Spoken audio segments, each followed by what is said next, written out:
Ser podcast.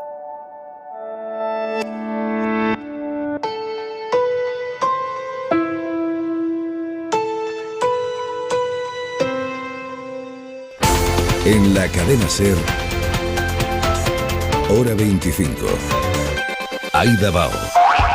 ¿Qué tal? Muy buenas noches. Si ya era desgarrador lo que estaba pasando en Afganistán, lo que sabemos a esta hora echa aún más gasolina al fuego, al terror que se está viviendo en ese país. El ISIS acaba de atribuirse la autoría de las 2 explosiones que han sorprendido hoy a los miles de personas que se encontraban en los alrededores del aeropuerto de Kabul. En este momento hay al menos 60 muertos y no es una cifra cerrada porque el balance ha ido cambiando durante la tarde. The attack on the Abbey Gate was followed by a number of ISIS gunmen who opened fire on civilians and military forces. El Pentágono acaba de confirmar esa autoría. El jefe del Comando Central de Estados Unidos dice además que en este momento todavía hay una serie de amenazas activas contra el aeropuerto de Kabul y que saben que al ISIS le gustaría atacar incluso a un avión si pudieran. El gobierno español descarta a esta hora víctimas de nuestras tropas, aunque según la agencia Reuters hay al menos 12 marines estadounidenses que han muerto por ese atentado terrorista. El peligro en el aeropuerto de la capital afgana es como un monstruo que no para de crecer y desde Europa ya se reconoce que la situación escapa al control de Occidente. Mais appeler chacune et chacun à la plus grande prudence dans un contexte que nous ne maîtrisons pas, nous le savons. Emmanuel Macron, que ya ha sacado a su embajador de allí, lo ha definido como un contexto que no se puede controlar, mientras las fuerzas occidentales hacen las maletas a toda velocidad antes de que este fin de semana Estados Unidos, que es quien controla la seguridad, retire a sus tropas del aeropuerto, porque a esta hora los norteamericanos confirman que a pesar de los atentados van a continuar con la misión de evacuación.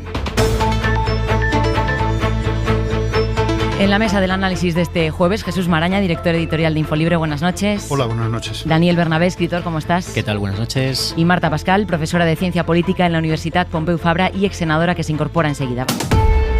Hora 25. Cadena Ser.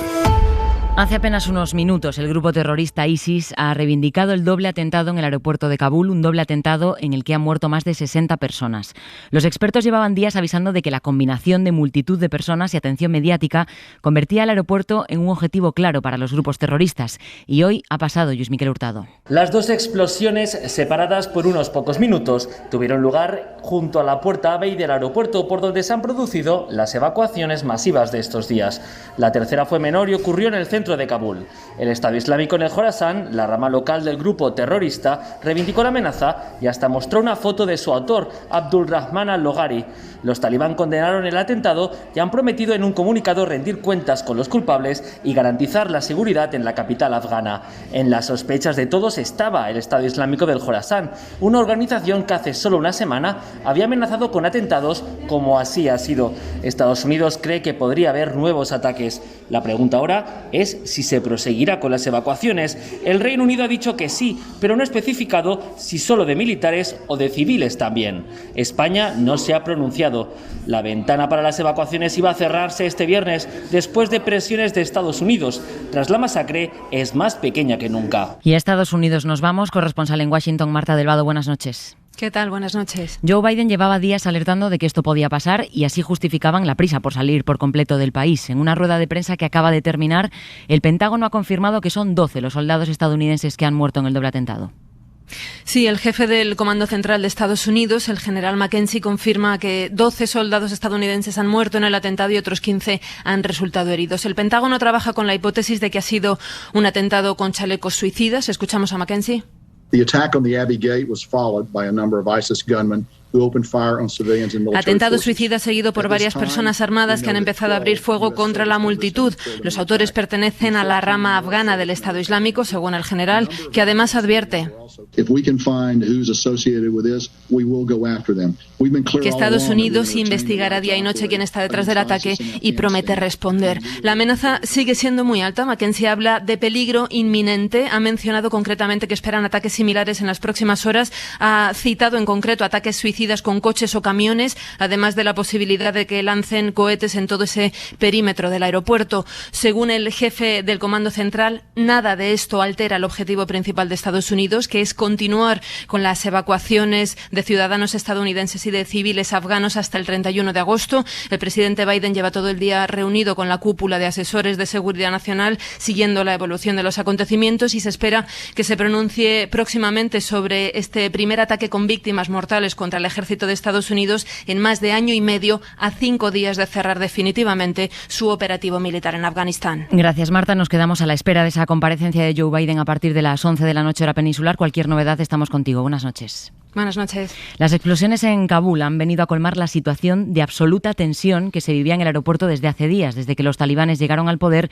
y empezaron las evacuaciones occidentales. Unas evacuaciones que van a tener muy complicado seguir más allá del 31 de agosto, cuando Estados Unidos va a abandonar, si no hay sorpresas, por completo el país.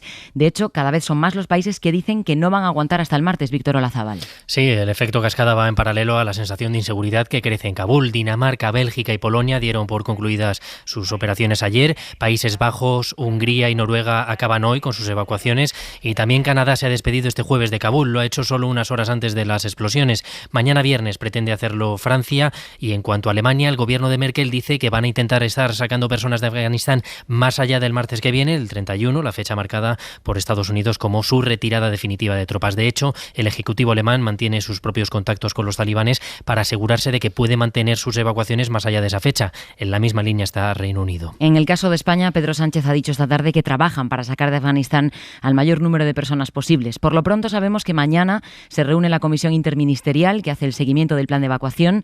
A la 1:30 de la tarde va a comparecer el ministro de la Presidencia, Félix Bolaños, para dar cuenta de lo que salga de esa reunión. Y ahora quiero saludar a Fernando Arancón, director del Orden Mundial. Buenas noches. Hola, ¿qué tal? Muy buenas noches. Después de estas dos explosiones, ¿deberíamos imitar a países como Francia y terminar ya con el plan de evacuación? Vamos a ver, la situación de seguridad es bastante mala, se ha deteriorado muchísimo después de estos atentados. No es algo que no supiésemos o que no pudiésemos intuir, de hecho desde hacía varios días se lleva hablando de que había un riesgo creciente de un atentado terrorista, y a más tiempo que pasase hasta el día 31, pues más riesgo íbamos a asumir. Esto finalmente se ha producido con la masacre que hemos visto, y en ningún caso va a disminuir a partir de ahora, al revés, se va a incrementar. Entonces una situación muy comprometida que expone a todo el personal que tenemos allí desplegado, tanto diplomático como policial, y a las propias personas que pretendemos evacuar. Bien es cierto, el coste de salir de allí es dejar probablemente a decenas o cientos de personas que puedan haber salido. Entonces es una balanza que creo que es dificilísimo de ponderar. O sea que hay riesgo real de que haya más atentados en la zona del aeropuerto.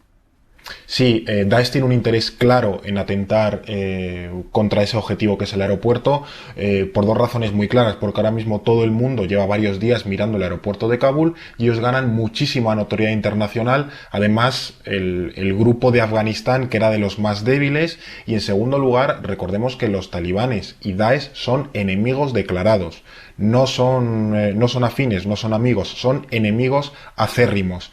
Y por tanto, un atentado de Daesh es una forma de decirle al mundo que los talibanes no son capaces de controlar y estabilizar Afganistán. Es un mensaje durísimo. De hecho, de los grandes interesados, más allá de los países occidentales en que no hubiese un atentado en Kabul, eran los propios talibanes, porque suponía desafiar su capacidad de control del territorio. ¿Pueden los talibanes garantizar que Afganistán no se va a convertir en un santuario terrorista de nuevo? Bueno, deberían poder hacerlo. La cuestión es si realmente el contexto va a ser propicio para ellos. Vamos a ver, sabemos que Afganistán, el Estado, me refiero, depende o dependía sobre todo de las ayudas internacionales de los países occidentales. Si nosotros cortamos ese chorro de dinero, los talibanes, si quieren seguir manteniendo ese Estado, van a tener que encontrar vías de financiación alternativas.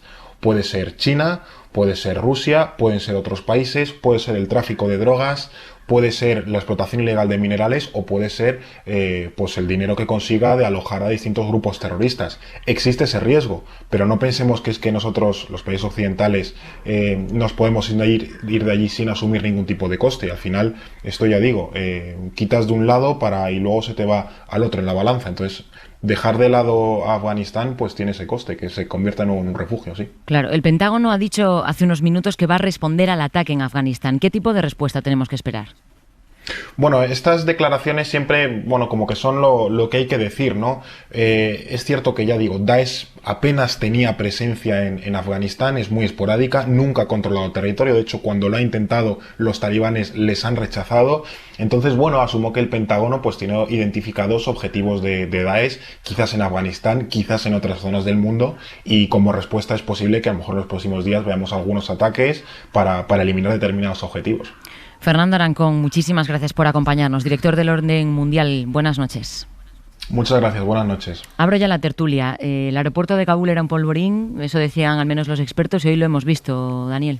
Sí, de hecho, ir repasando las noticias de esas últimas 24 horas. Ayer ya diferentes medios de comunicación se hacían eco de la propia alerta que el Departamento de Estado había dado sobre el peligro inminente de que había un atentado.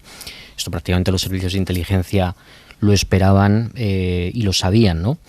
A mí me llama mucho la atención porque creo que al final esta situación nos define algo, que es que la historia siempre acaba volviendo.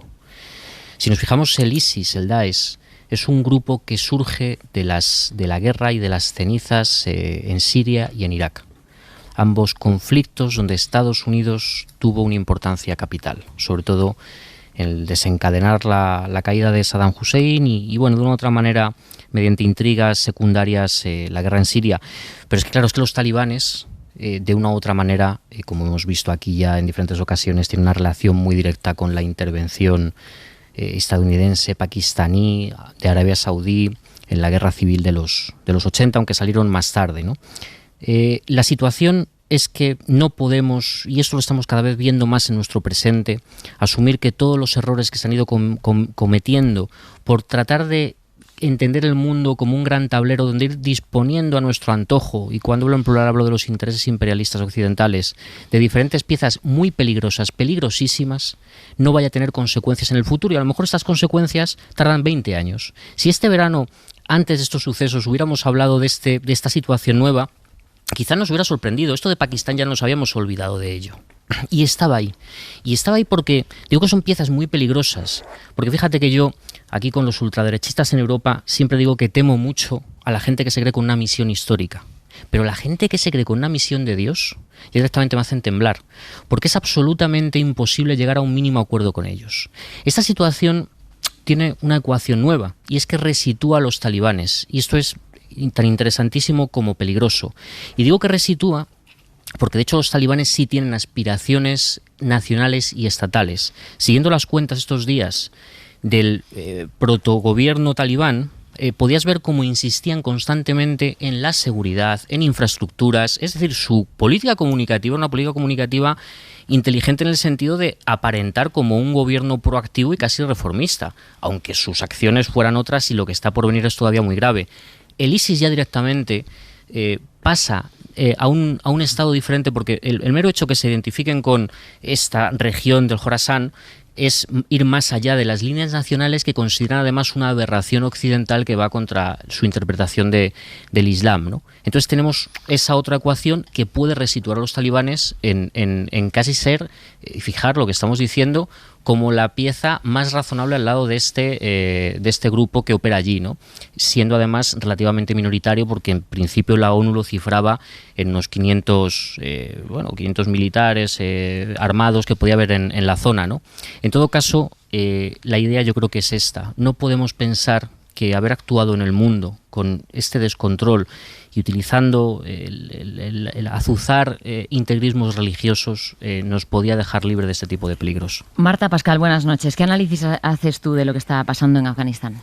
Buenas noches y disculpad que he tenido un pequeño problema técnico. Gracias, Aida. Pues mira, la verdad es que yo creo que la complejidad, ¿no?, que nos comentaba Fernando, pero que también escuchaba hasta ahora en el comentario del compañero, es lo que realmente nos pone en una situación muy compleja. Por una parte, estamos hablando de las evacuaciones, pero estas evacuaciones responden a una parte pequeñísima de la población afgana, con lo cual la sensación aquella de dejar a una población allí absolutamente de la mano de Dios, ¿no? Que pase lo que pase, ¿no? Esto por una parte.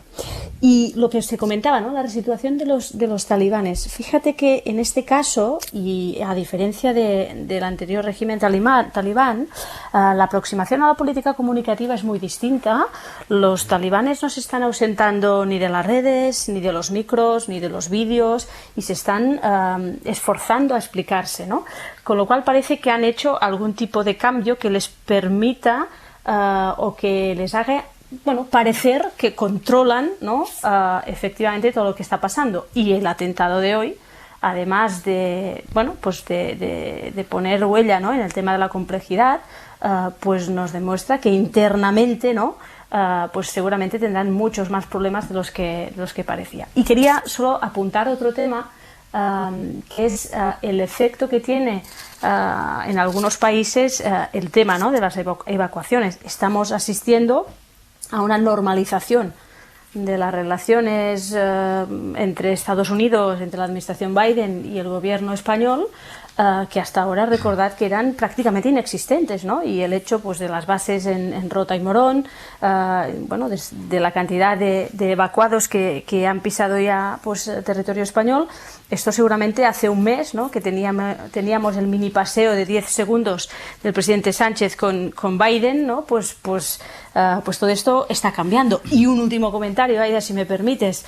Las bases de Rota y Morón, que tenían o que tienen el convenio, pues de nueva relación, ¿no?, pues absolutamente congelado, y que todos sabemos que son una de las divergencias importantes que existen en el seno del gobierno, porque sabéis que Unidas Podemos, pues, no es partidaria de mantener esta relación, y en cambio el Partido Socialista sí.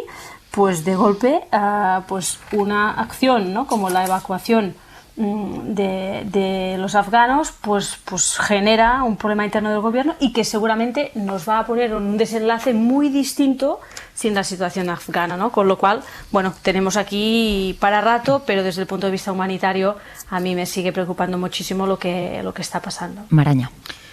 Pues en primer lugar, a mí me parece que hay que destacar o asumir que andamos bastante a ciegas.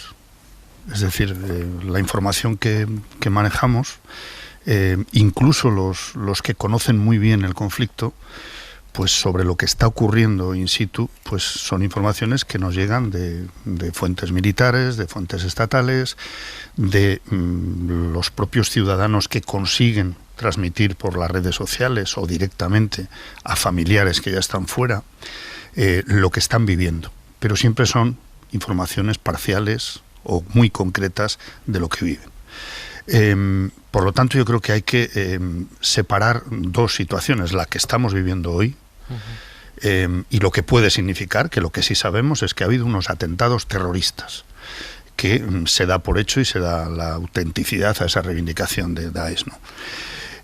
Me parece que es difícil no asumir que eso, digamos, destroza el segundo objetivo que se supone que tenía la operación de origen en Afganistán, que se nos vendió hace 20 años. La primera ya la había desmentido el propio Biden, cuando dijo que no habían ido allí a imponer la democracia, no iban a exportar democracia. La segunda, al producirse hoy estos atentados terroristas, con los que es verdad que ya se contaba con la posibilidad de que ocurriera en cualquier momento, pues destrozan también el segundo objetivo que se supone que tenía todo el sacrificio de estas 2 décadas en Afganistán, que era, de alguna manera, debilitar el terrorismo yihadista. Y yo creo que es muy significativo que, sin haberse ido del todo aún las fuerzas internacionales, se esté viviendo ya una matanza como la que se ha vivido esta tarde. En segundo lugar, el análisis que hacía muy bien Daniel, y que tiene muchas incógnitas de futuro, porque es el de, bueno, ha servido para algo, como algunos líderes internacionales y nacionales, el propio Pedro Sánchez el otro día en Torrejón, y también la presidenta de la Comisión Europea, von der Leyen, también lo dijeron. Bueno, hay que esperar para ver qué se ha sembrado en estos 20 años, a pesar de este caos absoluto, de esta chapuza, me atrevería a decir, que es la retirada o el fracaso y la toma del gobierno por los talibanes.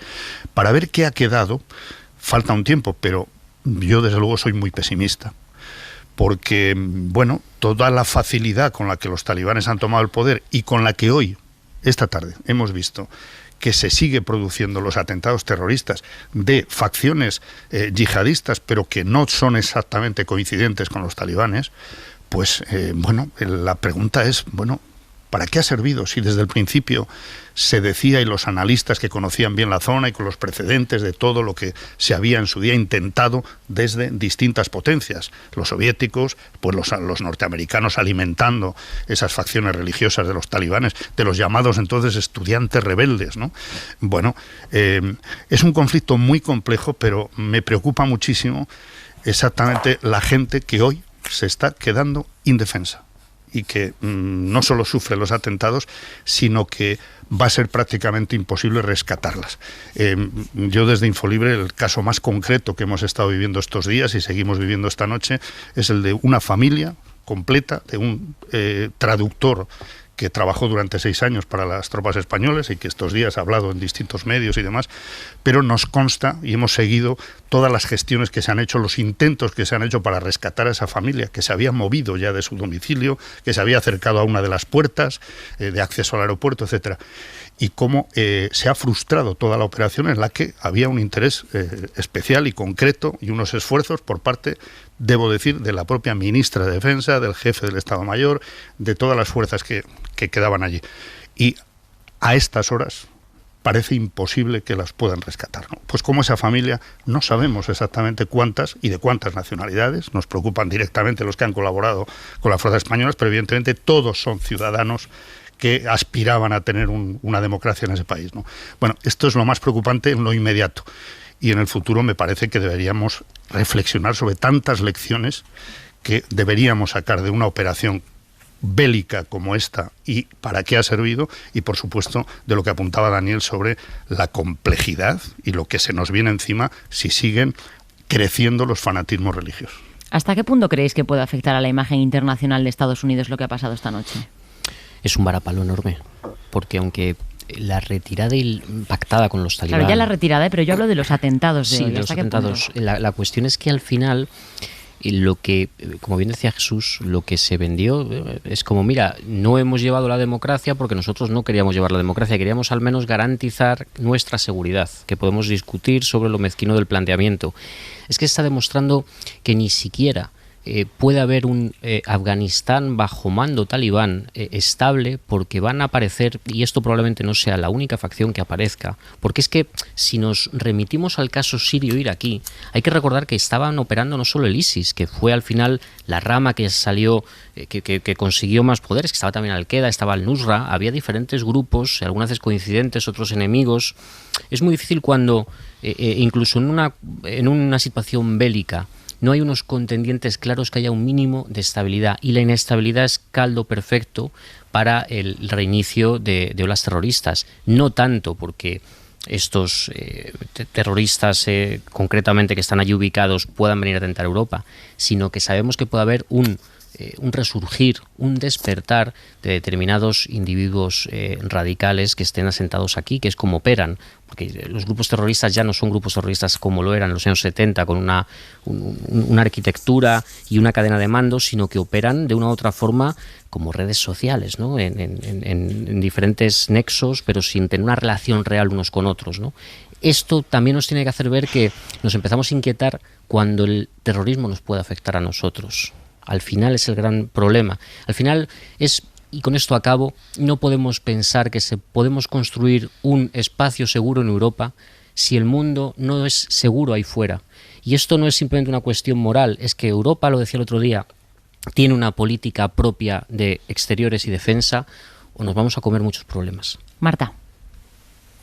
Sí, yo creo que afecta, y estoy muy de acuerdo con lo que comentaba Daniel. Iba precisamente en el tema europeo, ¿no? Porque a mí me parece fundamental. Al final, el mensaje a aquello que llamamos comunidad internacional, que bueno, lo digo así entre comillas, ¿no? Porque en estas situaciones te das cuenta de que seguramente tenemos aún muchísimo trabajo.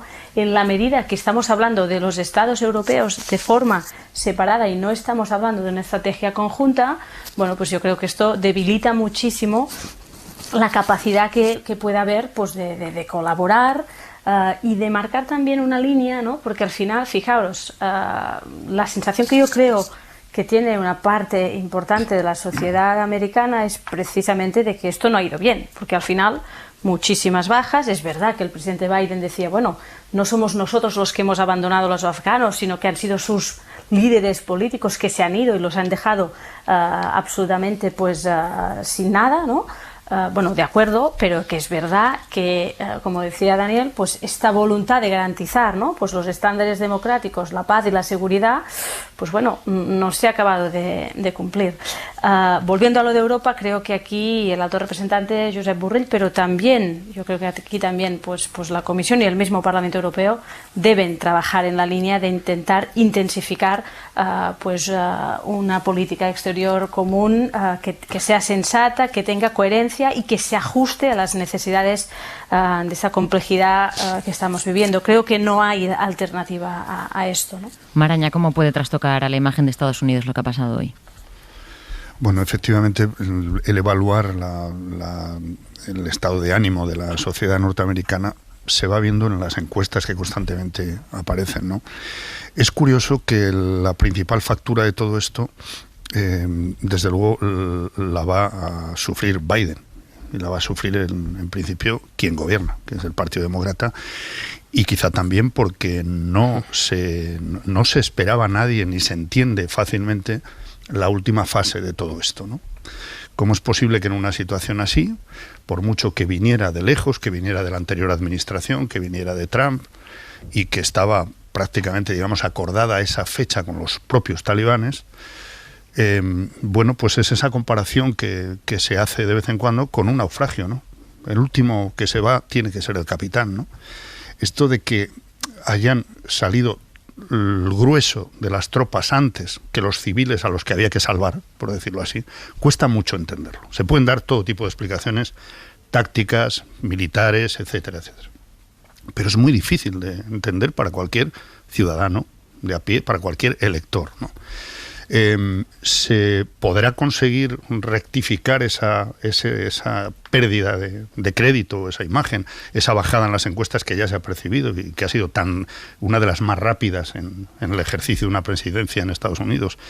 Bueno, sabemos que vivimos tiempos muy fugaces, ¿no? Y muy líquidos y veloces, ¿no? En los que las situaciones cambian y la comunicación de lo que pasa o de lo que se pretende que se crea que pasa, pues puede variar rápidamente también. Pero me parece que va a ser difícil no calificar esto por parte de amplios sectores de la sociedad norteamericana y creo que de la sociedad occidental en general, ¿no?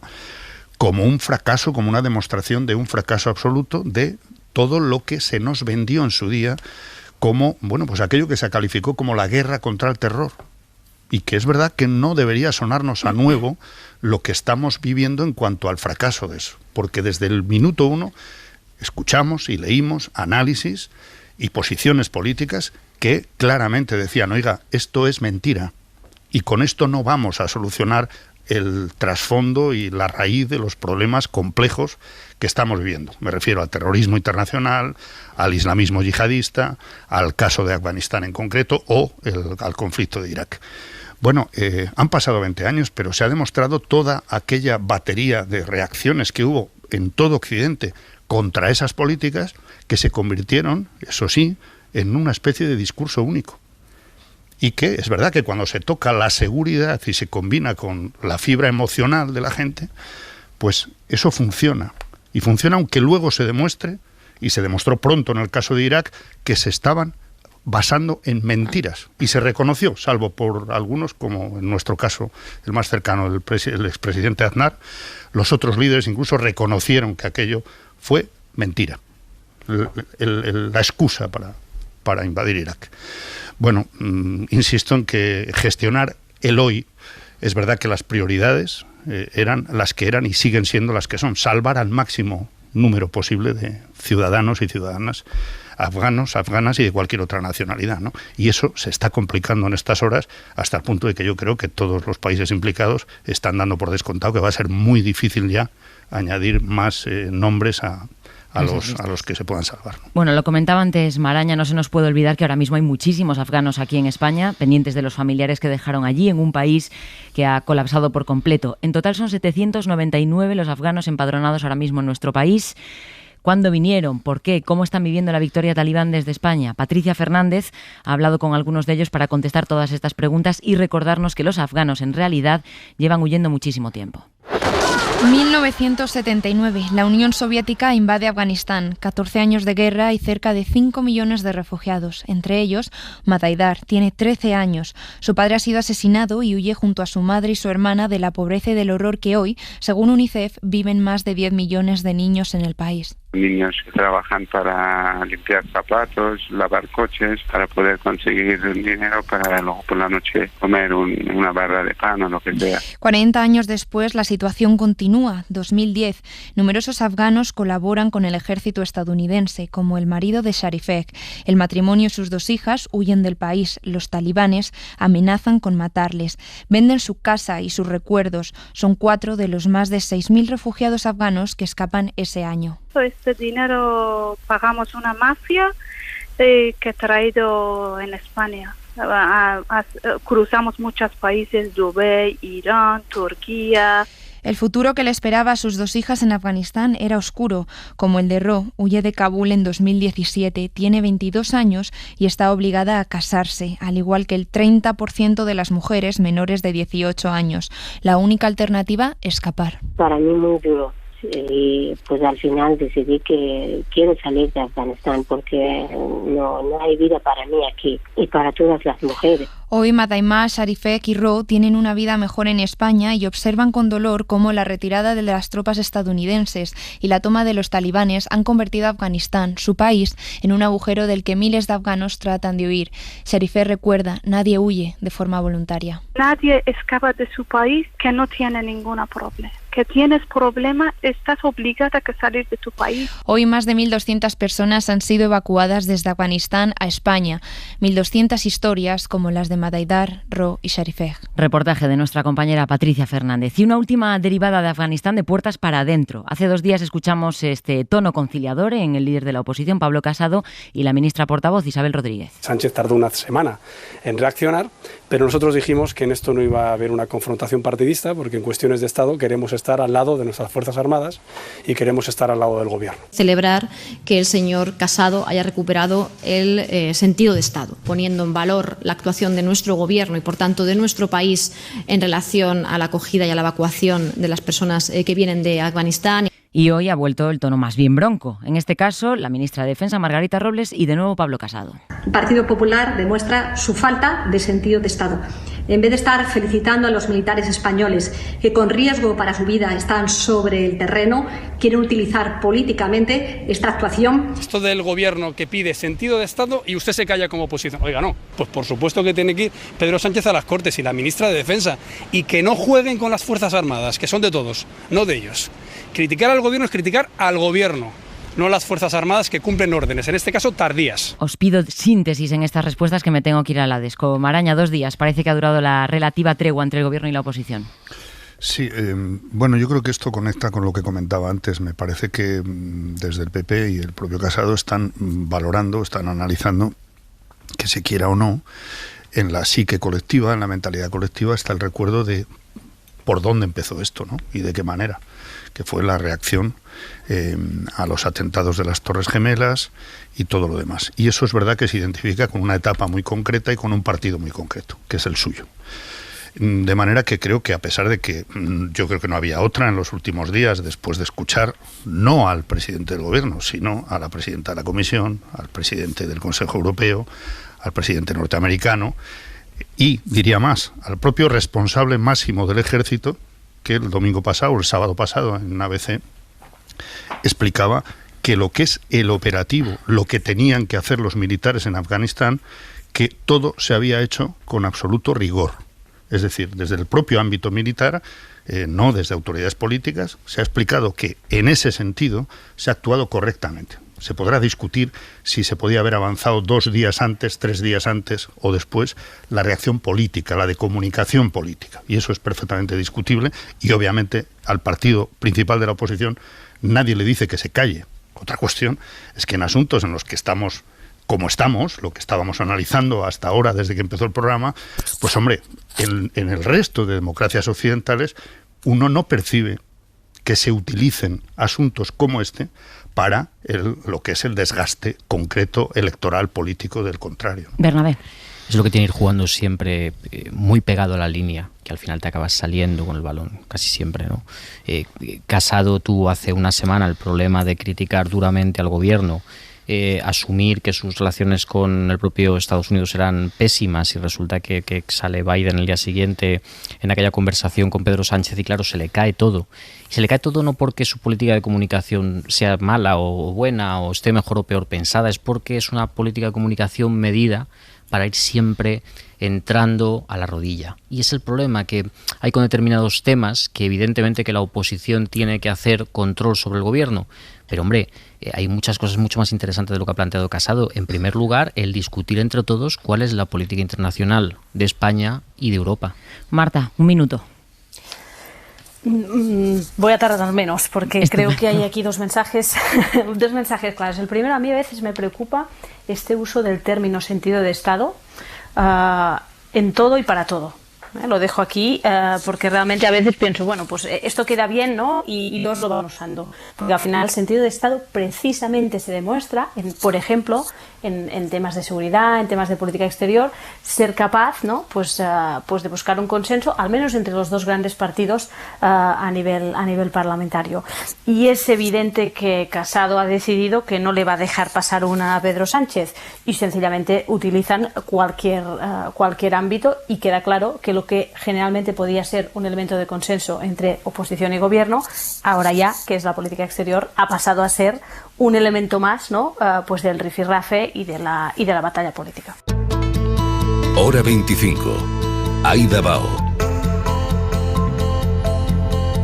No va a esperar el Gobierno para poner en marcha una de las medidas estrella del nuevo curso político, subir el salario mínimo interprofesional. La recuperación económica no podrá ser una recuperación total si no es una recuperación justa. ¿Y qué significa para el Gobierno de España una recuperación justa?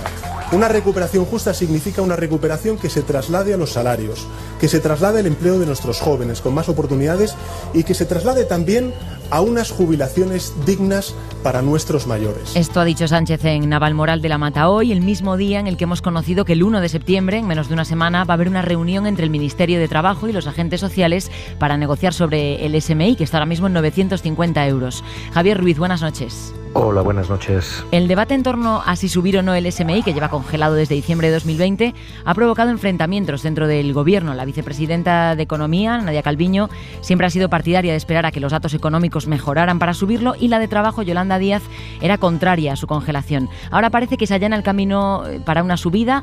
¿De cuánto? ¿Cuánto dinero calcula el Gobierno que va a subir el SMI, Javier? Pues esa parece la única cuestión pendiente. ¿Cuánto? Porque pese a que técnicamente la reunión que se convoca es simplemente para comenzar una negociación y pese a que oficialmente no hay postura, oficiosamente se dice lo que va a haber es subida. La batalla es efectivamente el cuánto. Los expertos convocados por el Gobierno recomendaban una horquilla de entre 12 y 19 euros. Los sindicatos exigen como mínimo 25. Dicen no van a aceptar una subida testimonial y añaden algo más, tampoco que solo sea la de 2021, un año al que le quedan apenas 6 meses, porque la senda de subidas ha de comprometer también subidas del salario mínimo para 2022 y 2023, para llevarlo a 1.060 euros en esa fecha, 2023. Así que ahora mismo la batalla del cuánto es la que va a librarse en esa reunión. COE de momento se opone a esas subidas, así que puede terminar siendo el Gobierno el que imponga unilateralmente una cuantía. Javier Ruiz, gracias y buenas noches. Hasta luego.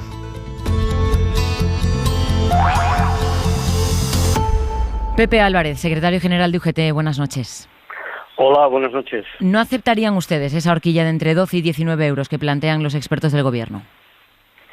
Bueno, para nosotros una subida que no refleje por lo menos la subida del coste de la vida que llevamos en el año 21 tiene poco sentido y solo tendría sentido un acuerdo de esas características en la medida en que fuéramos capaces de que el acuerdo incluyera el año 22 y el año 23. Si no, desde luego no tiene ningún sentido. Creo que quedan solo 3, en el mejor de los casos 4 meses para aplicar la subida del salario mínimo interprofesional, tenemos un IPC que está absolutamente desbordado, sobre todo en aquellos elementos más sensibles para los trabajadores y las trabajadoras, y por tanto un aumento del SMI que no esté por arriba del 2% tiene poco sentido. ¿Ustedes quieren subirlo más? ¿La patronal no quiere subirlo? ¿Hay riesgo de falta de acuerdo? Bueno, yo creo que lo que tiene que tener en cuenta el gobierno son dos cuestiones. Por un lado, que en toda la Unión Europea se ha subido el salario mínimo interprofesional, que el IPC en estos momentos en nuestro país está descontrolado, y en tercer lugar, cumplir con sus compromisos electorales. Y sus compromisos electorales, después de la creación de este grupo de expertos, pasa porque en el año 23 el salario mínimo interprofesional esté en 1.060 euros. Estamos en 950. Para llegar a 1.060 es evidente que el año 21 hay que subir el salario mínimo interprofesional, y eso tiene que estar por arriba de las posiciones que pueda mantener la propia COE. ¿Vamos tarde ya con la subida que pueda salir de esta negociación? Para que la recuperación sea social, como ha dicho el presidente Sánchez, ¿cree que debería haberse subido antes el SMI? No había ninguna razón para no haberlo subido en enero. Teníamos que haberlo subido en enero, como hizo Francia, hizo Portugal o hizo Alemania, y es evidente que durante este periodo de tiempo las trabajadoras y los trabajadores que tienen menos, porque los que cobran el salario mínimo interprofesional son las personas que cobran menos de nuestro país, han estado perdiendo poder adquisitivo. Por tanto, vamos tarde y hay que perder poco tiempo y subirlo cuanto antes. Y en esa línea, desde la UGT hemos sido muy claros. Nosotros, o hay un compromiso de subida del salario mínimo interprofesional, o vamos a condicionar las futuras negociaciones con el gobierno. Es más, si no se constituye la mesa y hay ese compromiso, con toda seguridad no vamos a continuar en otras mesas. Creemos que este es un tema central, y para que suban los salarios en general en nuestro país, el primer paso lo tiene que dar el gobierno con la subida del salario mínimo interprofesional. Pues queda clara la posición. Pepe Álvarez, secretario general de UGT, muchas gracias por estar en Hora 25. Muchas gracias, buenas noches. Daniel, tu opinión sobre la negociación que se va a abrir para subir el salario mínimo interprofesional. ¿Les parece poco a los sindicatos esa subida de entre 12 y 19 euros? Sí, pero parece poco, sobre todo porque es que con esto estábamos ya a finales de 2020, ya esta discusión estaba encima de la mesa. Yo creo que la intención es buena, vamos a decirlo desde el principio, que se ponga otra vez este tema encima de la mesa, intención buena, porque creo que cada vez que hablamos en este país de la amenaza de la ultraderecha, hablamos de la desafección política, hablamos de los negacionistas, todo esto se combate con algo que se llama política útil. No con guerras culturales, no con diferentes temas que afecten a nichos más minoritarios. Fundamentalmente, como se demuestra la valía, es mediante la política útil. Ahora, esta política útil no puede acabar siendo una política únicamente de mensaje, tiene que tener efectos reales, y para que esos efectos reales se noten, la subida creo que no puede ser la que está proponiendo pues el PSOE dentro del gobierno, porque recordemos que quien ha tirado de este tema es la ministra de Trabajo, Yolanda Díaz, y su equipo. Fundamentalmente por una cuestión que hay que entender. Esto no es solamente el hecho de subir por subir el salario mínimo, los salarios más bajos. Eso tiene unos efectos que afectan a todos los salarios, pero afectan sobre todo a aquellas personas que estaban quedando descolgadas en esta crisis y que ya venían descolgadas de la anterior. Pero es que además implica entender, digamos, lo que es el proyecto en el fondo político de la propia Yolanda Díaz, ¿no? En el Ministerio de Trabajo, que es el cambio que ha tenido. Por eso es una de las líderes más valoradas del país. Es decir, el de resituar al trabajo como un organizador social. El trabajo ha perdido en estas últimas décadas el componente que tenía de organizador social, en el sentido de dar estabilidad, de dar una vida que no tengamos que estar permanentemente a salto de mata, y esto tiene una importancia capital porque es la forma de combatir la incertidumbre, que desde mi punto de vista es el eje en el que se van a medir los conflictos políticos de aquí en adelante, entre la certeza y la incertidumbre. En ese sentido, bueno, pues yo creo que hay un factor importante, y es que si Yolanda Díaz no fuera tan valorada, o no se hubiera convertido en la líder impectore, que todavía no se sabe muy bien, de la otra parte que conforma el gobierno, quizás hubiera sido más fácil subir el salario mínimo. Yo creo que se está jugando dentro del gobierno, evidentemente, entre, cuidar este aspecto, pero por otro lado, no dar del todo la victoria a la ministra de Trabajo. Araña. Bueno, además, en el caso de que la razón fundamental, digamos, sea la interna, sea el equilibrio dentro del gobierno de coalición, o los intereses de cada parte, creo que además en el análisis que pueda hacer la parte socialista del gobierno debería mirar que la resistencia socialdemócrata en el resto de Europa pues es mínima.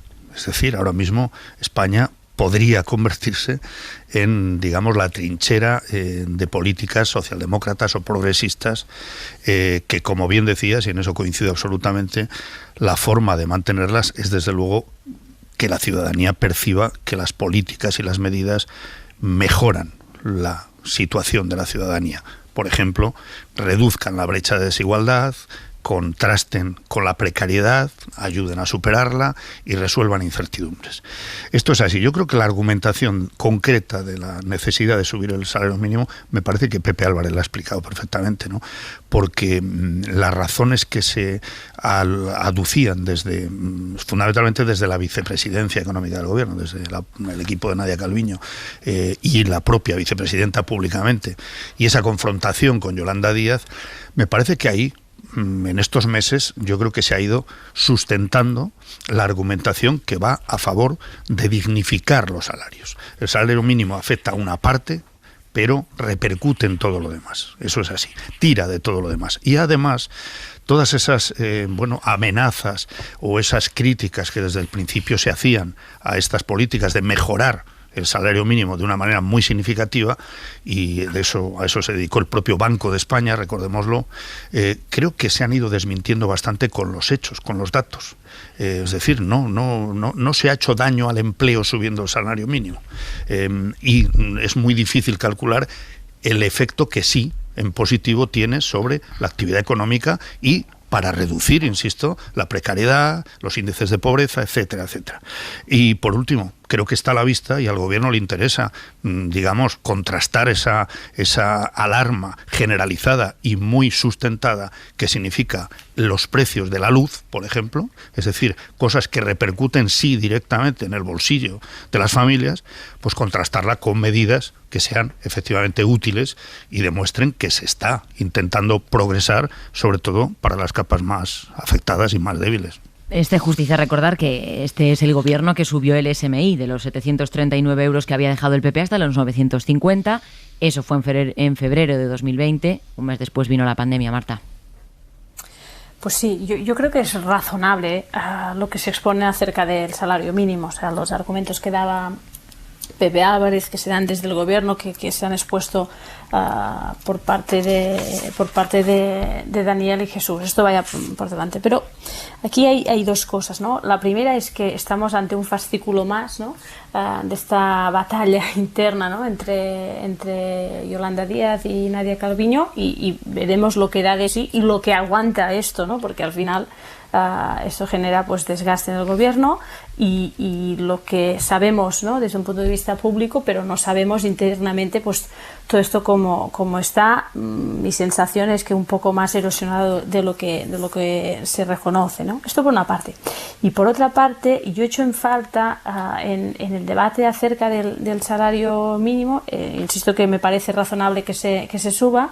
Claro, decía Pepe Álvarez, no, es que esto está pasando en el resto de Europa, Francia ya lo ha hecho, etcétera, etcétera, evidentemente, pero que nadie olvide que en el resto de Europa lo que se está haciendo también es plantear y ejecutar planes y políticas concretas que permitan a las empresas pues a mejorar, por ejemplo, su productividad, es decir, una mejor política industrial, ayudas a las empresas para mejorar pues competitividad, garantizar que se puedan transformar digitalmente, y esto evidentemente también tiene un efecto positivo en la economía y ayuda a equilibrar un poco pues las dificultades que nuestros estados del bienestar pueden tener en sostener algo que, insisto, es razonable y necesario, ¿no? Que es que los sueldos sean justos, pero que esto no vaya en detrimento también de que quien genera actividad económica y quien genera esta riqueza, que es el mundo privado, la empresa, pues que evidentemente también se vea pues con la capacidad de mejorar sus índices de productividad, ¿no? El otro gran melón económico que tiene encima de la mesa el Gobierno, lo decía Maraña, es la luz. Mañana el precio da un ligero respiro, pero sigue altísimo. Isabel Villar, buenas noches. Buenas noches. Sí, mañana el megavatio hora costará 118 euros, el segundo precio más alto de la historia. Es un 3% menos que hoy, cuando ha llegado a los 122 euros, pero como decía, sigue siendo altísimo, el triple del precio que marcó el mismo viernes del año pasado. Según el análisis de Facua que hemos conocido esta semana, llevamos un encarecimiento de la factura del 44%. En dinero, el usuario medio va a pagar este mes 27 euros más que antes, 92 euros en la factura actual frente a 64. Maraña, sube la luz sin que se avisten soluciones a corto plazo, sube el IPC, que por ejemplo hace que suba también algunos alquileres, pero cuesta que suban los salarios con la misma rapidez. Claro, esto que a veces en los apuntes rápidos, ¿no?, que se hacen, enseguida algunos lo califican simplemente de demagogia, pero es que estamos hablando de cuestiones que afectan a la vida diaria de la gente, de las familias, ¿no?, y de los negocios, porque en esto también están afectados pues un montón de pequeñas empresas cuyos cálculos sobre rentabilidad, por ejemplo, a medida que se iban abriendo los negocios en la etapa post-pandemia, pues se han ido al garete en parte por algo imprevisto, como era que siguieran tan elevados la factura de la luz, ¿no? Yo creo que hay que asumir, y que esto es verdad, que escuchando a quienes saben y analizando un poco la complejidad de lo que son los precios de la electricidad, es un tema que no es fácil de solucionar de un día para otro y que no se va a solucionar de un día para otro. Pero sí es importantísimo, a mi juicio, que podamos percibir algo que vaya más allá de la pura impotencia política. Es decir, si la conclusión de todo esto es que desde el poder político y democrático no se puede corregir algo que es absolutamente injusto, como es la comparación entre lo que sufre el ciudadano común con el precio de la luz y lo que no sufren los beneficios de las eléctricas y de un funcionamiento de mercado que es oligopólico, porque son 5 empresas las que sostienen o son propietarios, digamos, del 70% del mercado eléctrico, y además tenemos que escuchar noticias como las que hemos visto esta semana sobre la propia Comisión de la Competencia, que dice no solo que haya abierto una investigación, sino que ya ha concluido,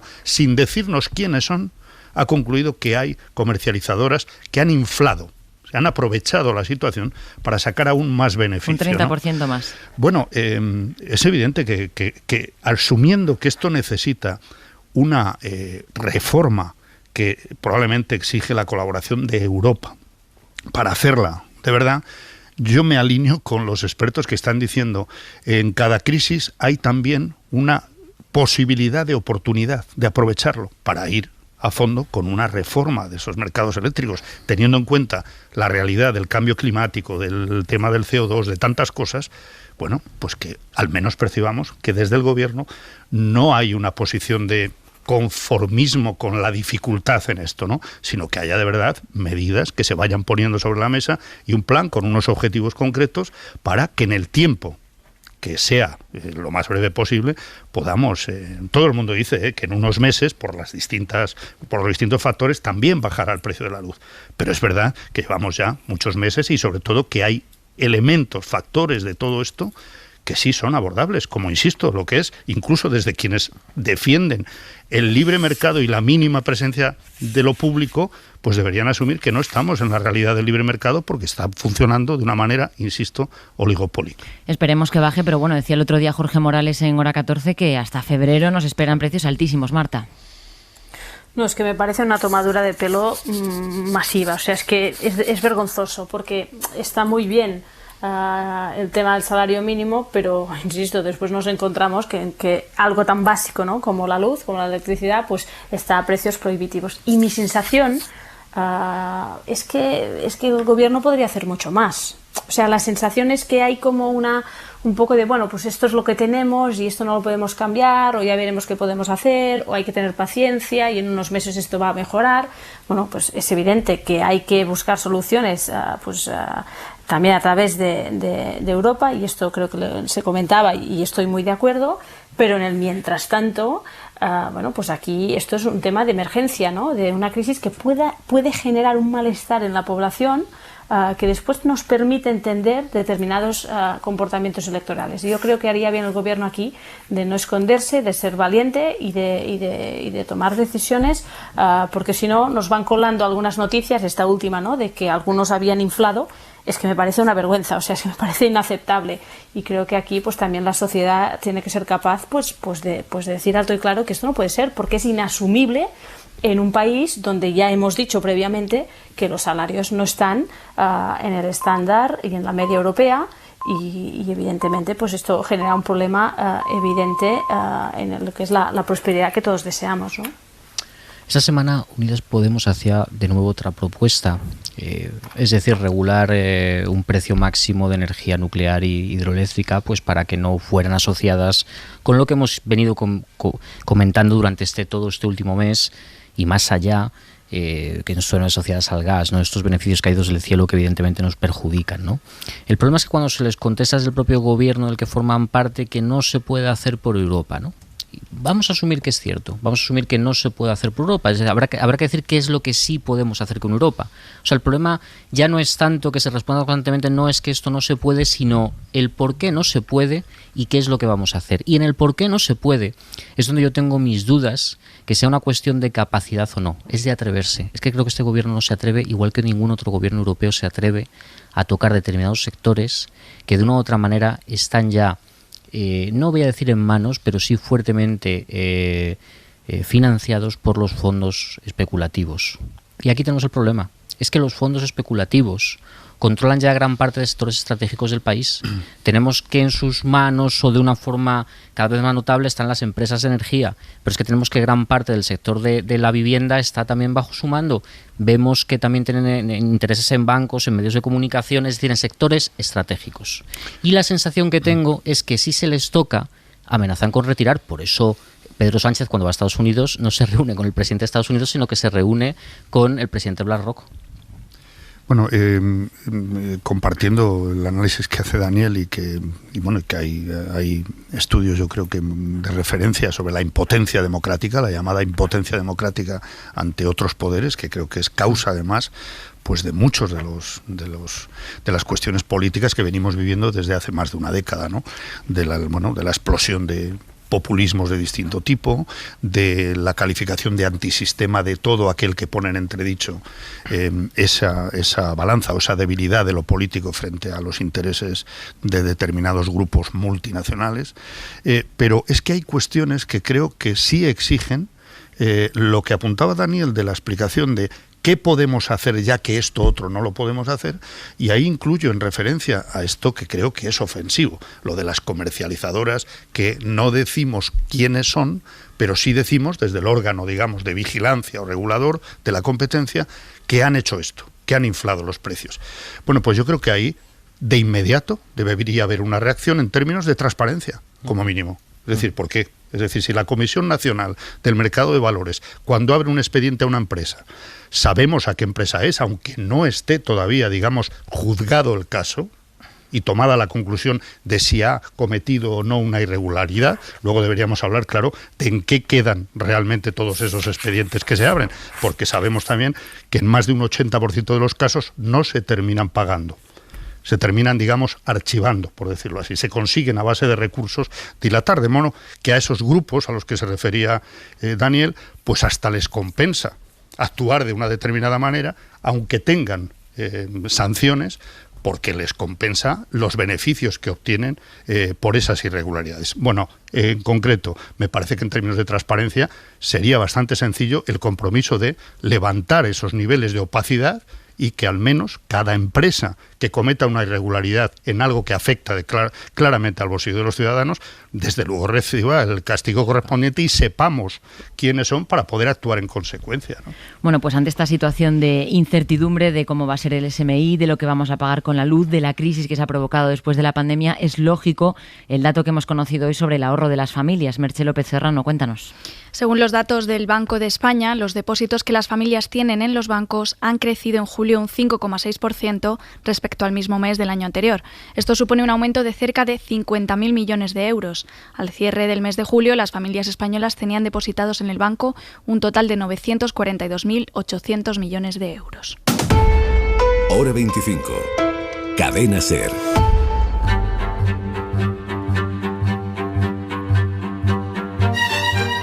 Reivindico mi derecho a la inocencia. Yo creo, al contrario de su señoría, que esto es un día muy alegre para el Estado de Derecho y para la democracia. No me considero culpable de haber cometido ningún delito.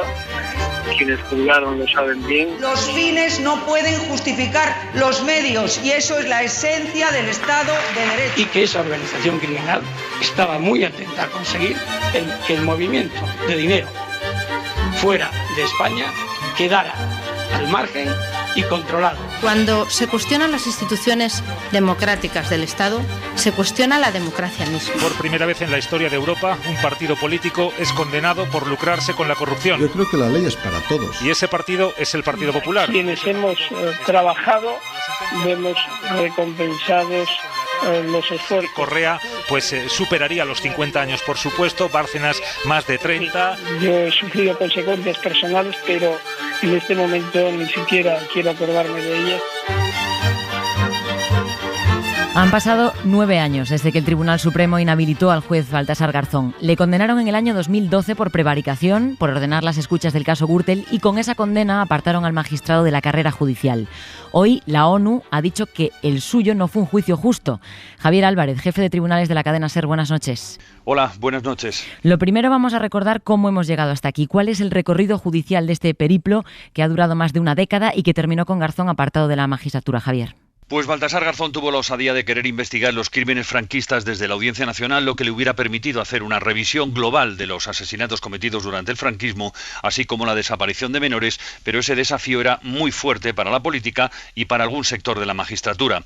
Para frenar este desafío, los jueces aceptaron investigar 3 causas contra el magistrado, sobre todo la del franquismo y la de la Gürtel, ya que el juez había dado el visto bueno para grabar a los abogados defensores de los cabecillas de la trama que, a la postre, sabéis que también resultaron imputados. La del franquismo no había por dónde cogerlo jurídicamente, pero el asunto de la Gürtel permitió a los jueces de la Sala de lo Penal del Supremo dictar hasta 7 resoluciones en un solo día, el 9 de febrero de 2012, para propiciar la suspensión del juez.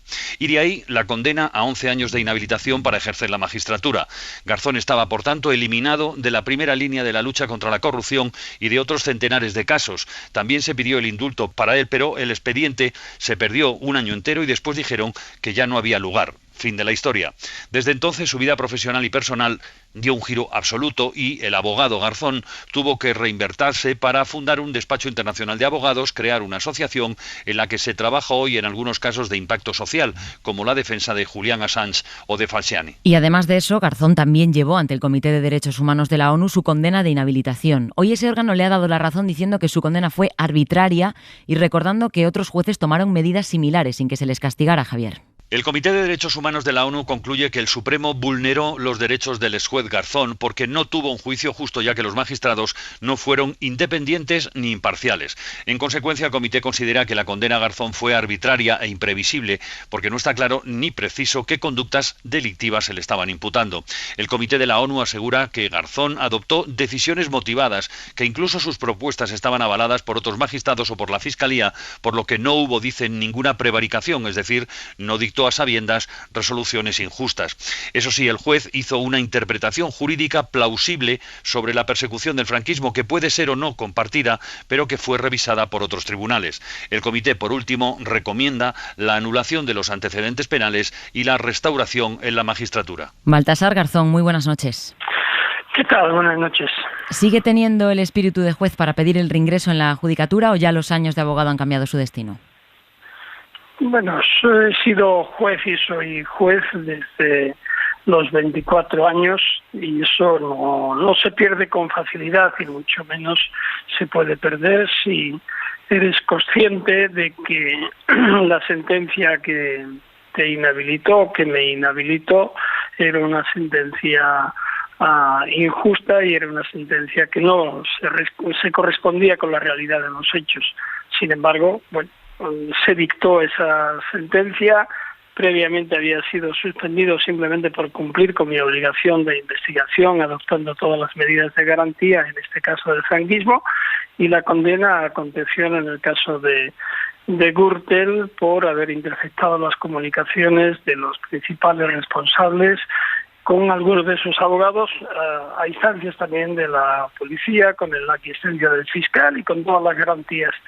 Finalmente el Tribunal Supremo entendió que esto era una conducta penal, dictó su sentencia. Jamás he estado de acuerdo, creo que fue, como digo, una sentencia absolutamente injusta, y hoy, ayer y hoy se ha visto claramente al conocerse la resolución del Comité de Derechos Humanos de Naciones Unidas, que no olvidemos es el organismo máximo universalmente reconocido como vigilante, como mantenedor de todos los requisitos de protección de los derechos humanos de los 170 países, de los ciudadanos de los 170 países que lo han ratificado. Y aquí estamos, esta es la realidad, y como se ha dicho en el resumen, pues esa sentencia se ha considerado arbitraria y que pone en riesgo altamente no solo a mí, sino a jueces y fiscales que desarrollan su labor interpretando la ley. Entonces volverá a la carrera judicial. Evidentemente hay una parte de esa resolución que habla de la reparación integral. No puedo volver a decir mañana vuelvo y entro con mi maletín por las escaleras de la Audiencia Nacional o del tribunal que me corresponda. Eso no funciona así.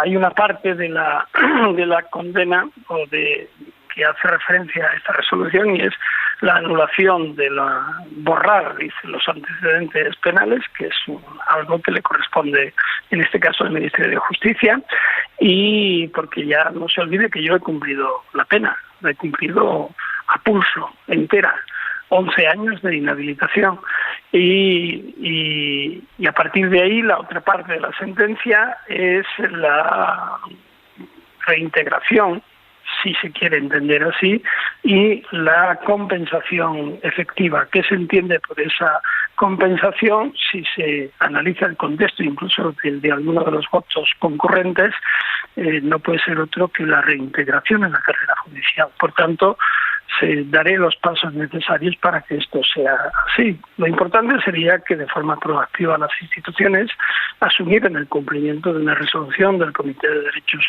Humanos que es vinculante en el sentido de que España ratificó el protocolo adicional de ese Pacto de Derechos Civiles y Políticos, y es vinculante, como digo, desde 1985. Veremos a ver qué ocurre. El Comité de la ONU explica que la condena del Supremo fue arbitraria e imprevisible. Con la experiencia que le dan los años, ¿cómo se explica usted aquella condena? Pues no me la explico. Nunca me la expliqué, porque yo dije en su momento, después de la sentencia, y lo he venido reiterando, yo respeto a las instituciones, creo en la justicia, respeto al Tribunal Supremo, no comparto en modo alguno lo que hicieron ni cómo lo hicieron, y todavía sigo afirmando que se me condenó por un delito que no existía. El delito de prevaricación lo suficientemente difuso como para necesariamente exigir una modificación y que se concreten las conductas delictivas que lo pueden integrar. Eso es lo que dice, entre otras cosas, el propio comité. Dice, era imprevisible la conducta para el acusado, en este caso. No te puedes defender, aparte de que hubo limitaciones graves y constantes en el ejercicio del derecho de defensa. Por tanto, yo sigo sin explicarme cómo fue aquella sentencia, con algunos términos muy duros que hoy se revierten frente a aquellos que los profirieron y que fueron explicados y explicitados contundentemente por medios de comunicación. Hoy el comité dice ni más ni menos lo peor que se puede decir de una sentencia, que es arbitraria. ¿Qué ha sentido? Que afecta a la independencia, puede afectar a la independencia, y que además hubo parcialidad. Es decir, que había prejuicios en contra mía que los pusimos de manifiesto. Era muy sencillo. Si no hubiese habido una cerrazón en que determinados jueces me juzgaran, era muy sencillo. Sencillamente era establecer un tribunal imparcial. No es tan difícil. ¿Qué ha sentido cuando se ha enterado de la decisión del Comité de Derechos Humanos? ¿A quién ha llamado para contarle la noticia? Pues tanto a mi pareja como, en primer lugar, a mi madre. Mi madre es una persona ya mayor, cumplirá los próximos, serán 92 años. Ha sufrido mucho, como el resto de la familia, como mis amigos, como todas las personas que han creído siempre en mí y la llamé para decírselo, y al principio no entendía bien lo que significaba, pero después lo entendió al completo y nos puso un mensaje a toda la familia, a todos sus hijos, nietos, a todos, diciendo que bueno, que gracias a Dios había tenido la posibilidad de ver esta reparación de una cosa que había sido una grave injusticia. Por tanto, sí, es la alegría que me ha dado y por supuesto todo lo demás, ¿no? He pensado mucho en las víctimas del franquismo, que todavía siguen en gran medida sin ser reparadas, y en aquellos que luchan contra la corrupción en difíciles momentos y con complejidades, ¿no? Creo que este es el camino y, bueno, pues ya veremos lo que depara el futuro. En estos años los cabecillas de la Gürtel han acabado condenados. ¿Qué sintió entonces? Bueno, en el sentido de respetando los juicios, las garantías, lo que sí he visto es que en esos juicios ha habido un equilibrio, ha habido contundencia, ha habido seriedad y ha habido pruebas que en ningún momento han sido cuestionadas. Incluso en la sentencia principal se revalidó el trabajo que yo había hecho, la instrucción que había hecho, que no debería de ser tan mala cuando todas y cada una de las causas, prácticamente todas y cada una de las causas han acabado en condena. De modo que, aunque los jueces de instrucción no debemos de sentir satisfacción cuando se termina en un sentido o en otro, sí por el trabajo bien hecho. De modo que en ese sentido estoy tranquilo y quien tenga que pensar, si es que alguna vez se detienen a pensar en lo que hicieron y por qué lo hicieron, pues serán aquellos que lo realizaron. ¿Con el dictamen de la ONU cree que queda tocado de alguna manera el sistema de garantías judiciales en España? Desde luego hay que pensar bastante, porque no es bueno que organismos internacionales nos llamen al orden con tanta frecuencia, sea el Tribunal Europeo de Derechos Humanos, sean los comités de Naciones Unidas, sea el Comité de Derechos Humanos de Naciones Unidas. Creo que tenemos que hacer una reflexión profunda y con humildad, no sacar el banderazo y sacar pecho diciendo nosotros somos los mejores. No, ni somos los mejores ni los peores, pero tenemos que entender que el sistema judicial, el Estado de Derecho se integra no solo con normas nacionales, sino también con normas internacionales. Y en esto he llevado y llevo muchos años combatiendo en este sentido por la justicia, la jurisdicción universal, es decir, seamos humildes, aceptemos las resoluciones y sobre todo seamos coherentes. Los tratados se firman y se ratifican para cumplirlos. Todo lo demás son tretas y subterfugios. Por tanto, hay que cumplir con las resoluciones de esos estamentos. Y lo importante sería cumplir o aplicar su doctrina y no nos encontraríamos en una situación como la que hoy nos encontramos comentando. Señor Garzón, una última pregunta. En septiembre va a ser la apertura del año judicial, que llega otra vez con el Consejo General del Poder Judicial pendiente de renovación. ¿Qué le parece? Pues me parece un grave fracaso democrático de todo el sistema político y del sistema judicial. Para mí no se sostiene que el Consejo General del Poder Judicial siga fuera de mandato, fuera de tiempo, por tercer año consecutivo, para decir algo que todo el mundo sabe, y es que pide la renovación. Quizás tendrían que haber abandonado ya la posición desde hace tiempo y desde luego exigir a los partidos políticos que de una vez resuelvan esta situación, y es el Parlamento. El Parlamento debe de ejercer como tal, debe de asumir su responsabilidad. No podemos los ciudadanos estar en la inseguridad de que el órgano de gobierno de los jueces esté pues fuera de cumplimiento ya de todas, es decir, es una situación absolutamente irregular, de modo que esperemos que el inicio de este curso judicial se complete de forma más o menos inmediata con la elección de un nuevo consejo. Baltasar Garzón, gracias por estar en Hora 25. Buenas noches. Muchísimas gracias. Buenas noches. Maraña, hoy se ha puesto negro sobre blanco una injusticia. Ahora lo que toca es repararla. Pues sí, y esa es la parte quizás más difícil o que provoca por lo menos en mi caso, una mayor preocupación todavía de la que ya ha expresado el propio afectado, ¿no? Es que un dictamen de la ONU, del comité que vigila, pues nada menos que el respeto a los derechos humanos en cada Estado. Y no olvidemos que la propia Constitución española, lo digo por quienes suelen arroparse constantemente en la Constitución para defender determinadas posiciones, la propia Constitución establece la necesidad de que el Estado respete y sea efectivo ese respeto de los tratados y acuerdos internacionales sobre las distintas materias que ha ratificado el propio Estado, que es España.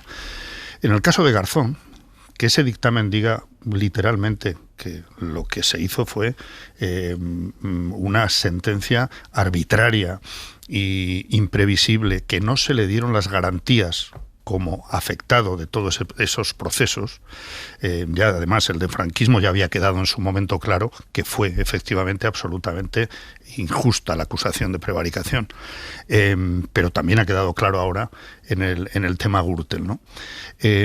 Los propios ponentes de este dictamen han explicado que es la primera vez que el comité se pronuncia y condena a un Estado por el uso del derecho penal contra un juez en el marco de sus funciones. Que es importante decirlo, porque yo echo de menos, sinceramente, que hoy, desde anoche, cuando dimos la noticia, que no hayamos escuchado muchas más expresiones de preocupación, de solidaridad, etcétera, desde el ámbito judicial, desde la propia estructura del Estado de Derecho, ¿no? A mí eso me sorprende, porque creo que deberían estar avergonzados mucha gente hoy, ¿no?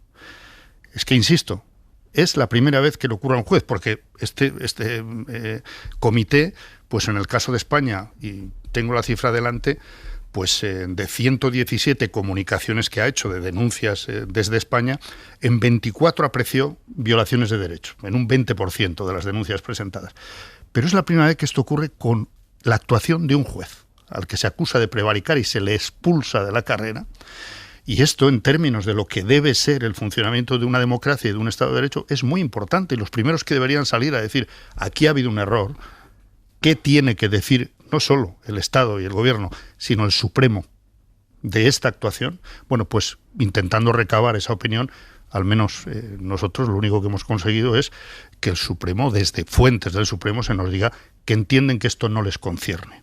Es decir, que sí les concierne cuando hay un fallo de este tipo por parte del Tribunal Europeo de Derechos Humanos, pero que viniendo del Comité de la ONU, del Comité de Derechos Humanos de la ONU, no le concierne, puesto que no le obliga a nada. Bueno, el Estado sí ha firmado esos tratados y está obligado a que en 180 días ejecute, digamos, haga caso de ese dictamen. Veremos a ver si esto ocurre, ya que no ocurre lo que digo, que es una reacción inmediata para apuntar la gravedad de lo que ha ocurrido con el juez Garzón. Marta, que nos quedan 3 minutos. Sí, es esconderse, ¿no?, permanente, porque no es la primera vez que el Tribunal Supremo recibe, vamos a decir, un varapalo, ¿no?, de alguna institución judicial o de algún estamento a nivel internacional, y yo creo que esto, pues evidentemente tiene un impacto sobre la confianza, ¿no?, del ciudadano en una institución como el Tribunal Supremo, que es fundamental, ¿no?, en toda la arquitectura del Estado de Derecho, con lo cual yo esto de que no va con ellos, ¿no?, que comentabas, pues a mí me preocupan estas respuestas, porque al final a mí me parece razonable que alguien se pueda equivocar, es decir, un juez es una persona y se puede equivocar, ¿no?, pero cuando te dicen arbitrario, es que realmente aquí ha habido, ¿no?, una voluntad de hacer las cosas de una determinada manera. Creo que un poco de humildad nos iría bien. Bernabé. Muy breve. Lo que empezó con miedo acaba con miedo. Es decir, es que hay que recordar que cuando a Garzón se le inhabilita, todavía faltaban por ocurrir muchas cosas que ocurrieron relacionadas con Gürtel y con la corrupción, y que hubieran sido, haciendo historia ficción, creo que muy diferentes si a Garzón no se le hubiera inhabilitado. Porque recordamos actuaciones judiciales especialmente lentas, no porque los jueces quisieran hacerlo mal, sino porque creo que primaba el miedo.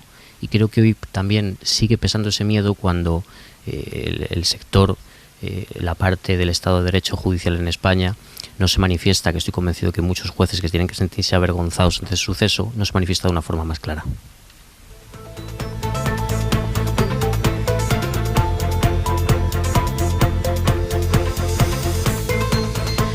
Bueno, pues nos vamos con una última hora en Afganistán. Varios medios, como el Wall Street Journal, están señalando a esta hora que la cifra de víctimas en las explosiones de Kabul suben ya a 90 muertos y más de 150 heridos.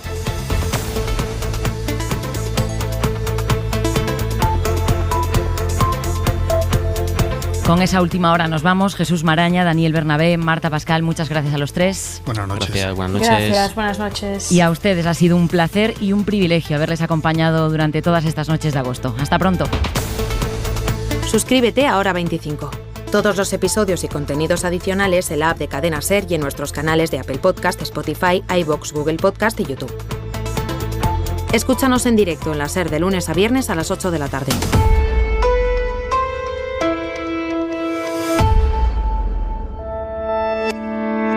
Cadena SER. La radio.